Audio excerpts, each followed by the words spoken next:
Good day everyone! Another day, another bank foreclosed property na naman po tayo. So marami pong nagme-message, marami po tayo nare-receive na message sa mga clients natin kung paano nga ba sumali ng bidding ngayong July 27, 2026. So tara, pag-usapan natin. So ano nga ba yung mga requirements na kailangan mong i-prepare para makasali ka ng bidding on July 27, 2026? Una, kailangan mo ng 2 valid IDs with 3 specimen signature. If married ka, both spouses po kayo. So, scan copy or picture lang po.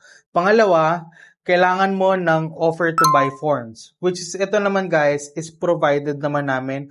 Pwede namin isend to sa email nyo.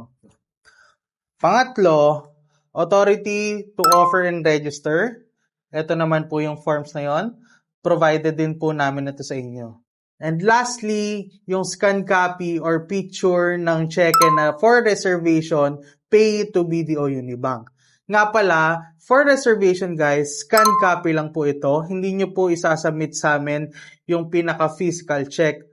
Pag nanalo po tayo sa bidding and na-award yung property sa atin, that's the time po na isasubmit nyo pa lang siya. Kasama yung mga original offer forms. Pero sa bidding po, all requirements po is soft copy lang. Once awarded ng property, saka lang po na natin ipapasa yung original documents and then yung physical check. And then, para sa peace of mind nyo, guys, if ever worst comes to worst, na-decline tayo for the home loan application, ibabalik po ni bangko yung offer forms na pinasa natin kasama ng cheque, wala pong mababawas sa pera nyo. So, once na-decline tayo for the home loan application, ang mangyayari lang po doon is ibabalik sa atin ni BDO yung offer forms na sinabit natin kasama yung cheque. So, wala pong mababawas doon. Ngayon, yun lang po ang kailangan nyo. Yung 4 na requirements lang po ang kailangan nyo para makapag-join ng bidding. So, yun lang yung mga requirements na kailangan natin. Sobrang dali lang ng proseso.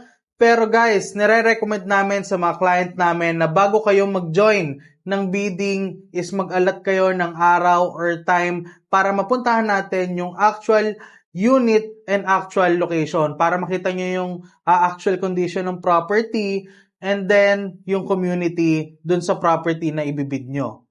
Kaya if ever naman interested ka mag-join ng bidding on July 27, 2026, mag-message ka na dito sa The Repo Market para masendan ka na namin ng offer forms sa email mo.